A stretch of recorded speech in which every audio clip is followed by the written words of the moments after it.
Heart Research Center presents A Trip into the Supernatural with best-selling author Roger Morneau. While still a young man in the city of Montreal, Roger Morneau became involved in the worship of demons. In this two-part series, Roger gives us a first-hand account of his harrowing brush with the powers of darkness and ultimately his divine rescue. Also joining him are Cyril and Cynthia Grossi, the very couple who first pointed Roger from the darkness to the light. Conducting this exclusive interview are Dan and Karen Houghton of Heart Research. How in the world did you ever get involved in praying to demon spirits? Well, when I came out of the Navy after World War II, I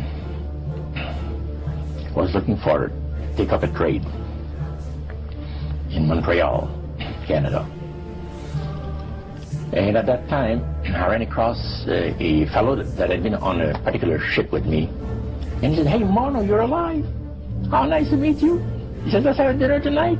I said, "My boss, can I have the evening off?" Because I was the assistant to the Windsor bowling alleys and billiard, you know. It's the high-class place in Montreal where all the dress manufacturing people go and relax.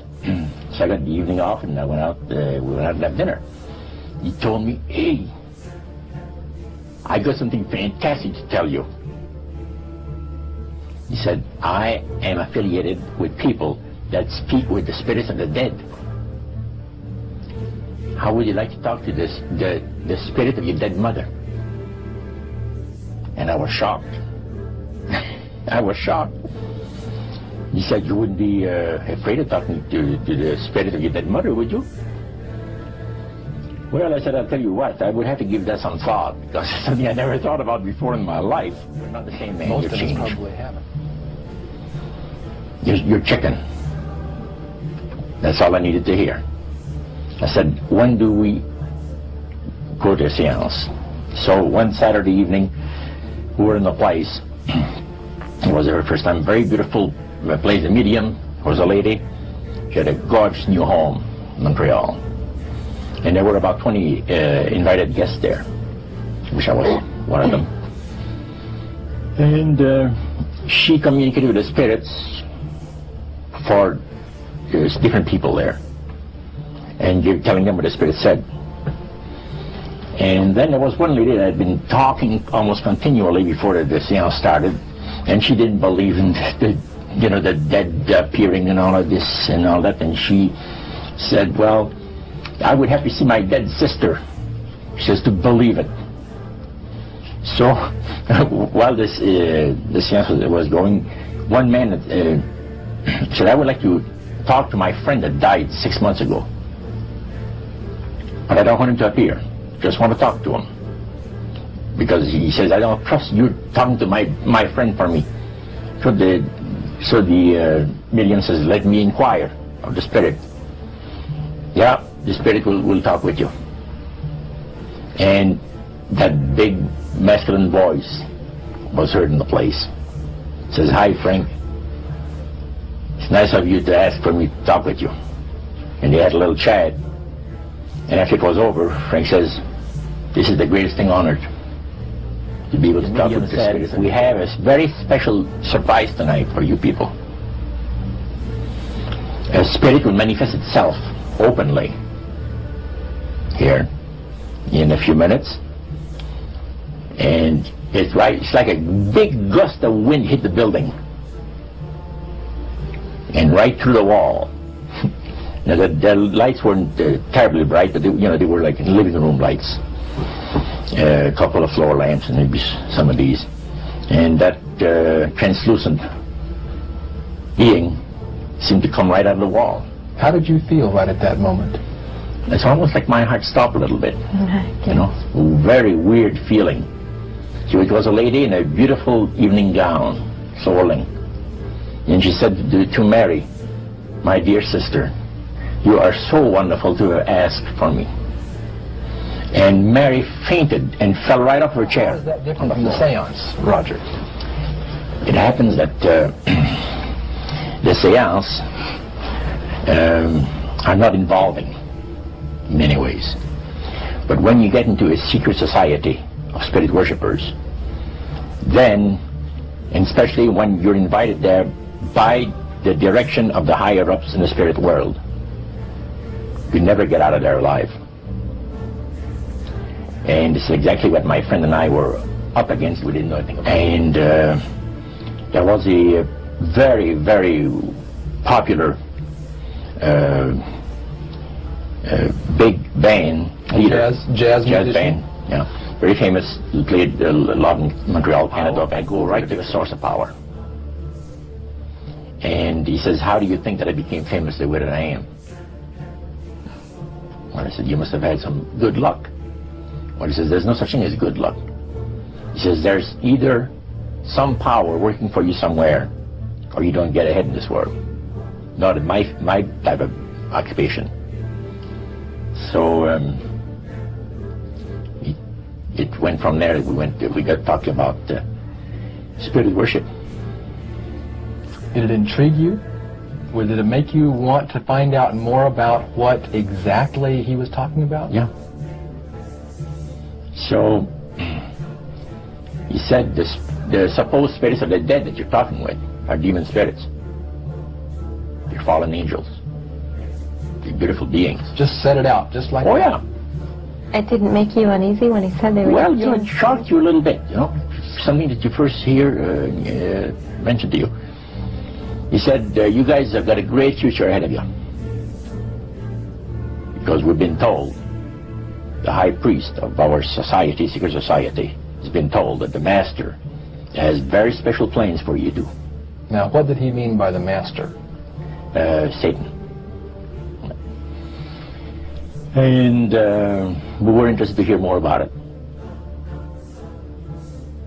And he told us, he says, look, we worship spirits. We worship Lucifer and all his angels. They're just as beautiful as they did before they were cast out of heaven. He says there was a misunderstanding in the whole thing. He says among the inhabitants of the galaxies. And he says our master was misunderstood. And God did not bear with him like he does with people that make mistakes today. So we're in a warfare, good against evil. And we happen to be the evil ones, but we're not that bad. He says, I look at this business between the forces of good and evil. He says, you believe in one person believes in God, and everyone believes in Lucifer. It's like politics. So the great controversy is real. And you heard someone talk about it that's on the other side.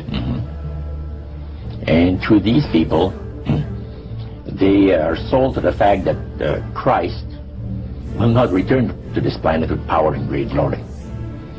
He's going to abdicate all claims to the planet, because the high priest once said that Christ will abdicate all claims to the planet because he knows that it is lawfully and rightfully. I like to have you, he says, meet some of our people. What about next week, Wednesday evening? I'll pick you up at your place, and you're invited to one of our services. Services? Like a church service? Yeah, something similar to that. It's a testimonial to the spirits, about how the spirits have blessed your life. So, when we left there, I said to myself, this guy is half drunk. I'm not going to hear from him again, you know. But it was true that Wednesday night came, he was there with his big Lincoln, step in, and we went to one of the most beautiful area of Montreal. And the place was a mansion. Now, a mansion is usually very large. We call this a small mansion. It was beautiful, most beautiful place. Yeah. Roger, your friend George took you and Roland to this mansion where people worshipped the demons. What was it like there? What kind of people were there? Well, it was a big surprise for me, as I kind of made up in my mind an idea that they were going to be rough-looking characters. But as we entered the place, I was amazed to see that they were all very well dressed, well mannered, and that a lot of the people, as we were being introduced to people, were professionals, doctors, attorneys, a lot of business people. And see what they had? They had a praise session to the gods, which is the spirit counselors, which are in charge of legions of spirits, of demon spirits. And they talk about what the Lord of their lives has done for them, because they call on particular spirits, like the god Nehushtan, which you read in 2 King about. The Israelites worshipped the golden serpent that Moses had made. Well, behind the spirit worship, behind that, they were worshipping the serpent. They were actually worshipping this spirit Nehushtan. I'm reading in your book that at this praise worship service they had, they would sing hymns. Why would they sing hymns in a demon worship? Yeah, this was kind of a big surprise to me when that took place. The priest said, "Hey, let's go down to the worship room of the gods and have a praise session, a singing session." So we go down there, and what did you think they pass around? Church hymnals, Christian church hymnals. And I couldn't believe this. I said, "What's his business?" So the priest says, "Well, now," he says, "for those of you that are new, let me tell you that this is the most feasible way," he says, "to please the spirits. It's to deride Christ and his people, and his church and all that." So they sing out of Christian hymnals. They didn't sing Christian words to the hymns, however. Well, they changed a lot of them. Yeah, and not it's a form of blasphemy. Yeah. Such as you see today in the rock music world. You see the entertainers, they have these crosses. The ladies got earrings, crosses. The guys got cross. This is a form of blasphemy, a form of deriding Christ. You see, spirits cause the people to do that, to find pleasure in wearing this type of emblem, which is the cross is the emblem of the crucifixion of Christ.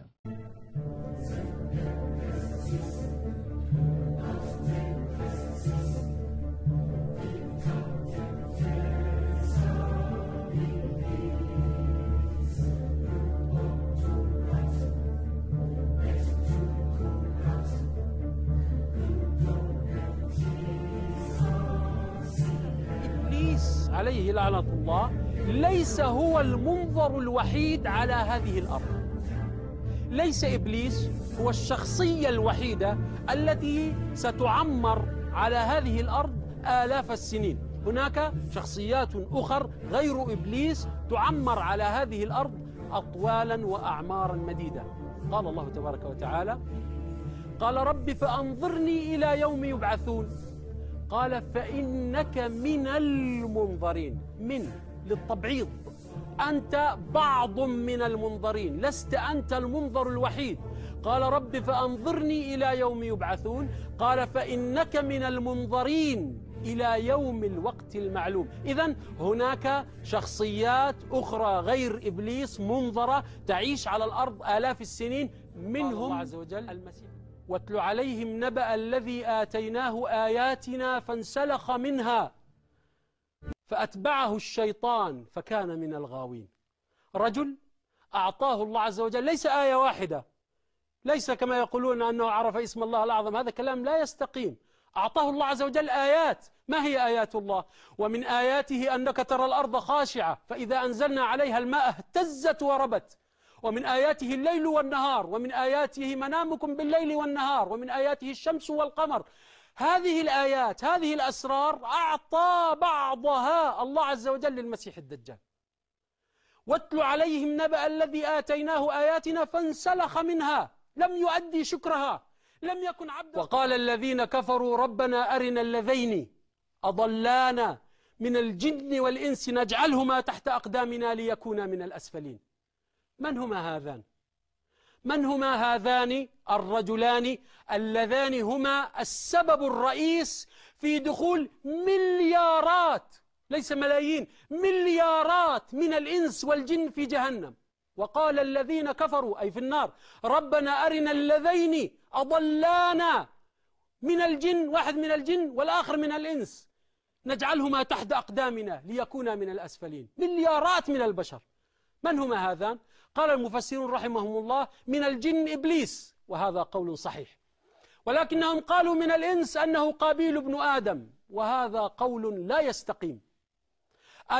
قابيل بن آدم عنده جريمة واحدة ألا وهي القتل، فعلها ثم ندم، فبعث الله غرابا يبحث في الأرض ليريه كيف يواري سوءة أخيه، قال يا ويلتى أعجزت أن أكون مثل هذا الغراب فأواري سوءة أخي، فأصبح من النادمين.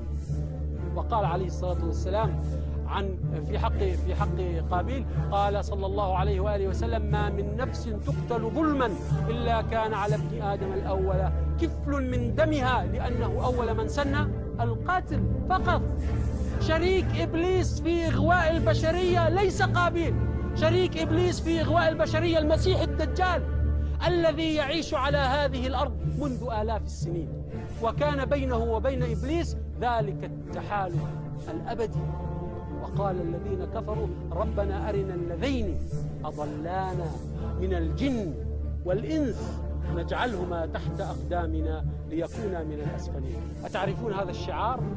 أتعرفونه؟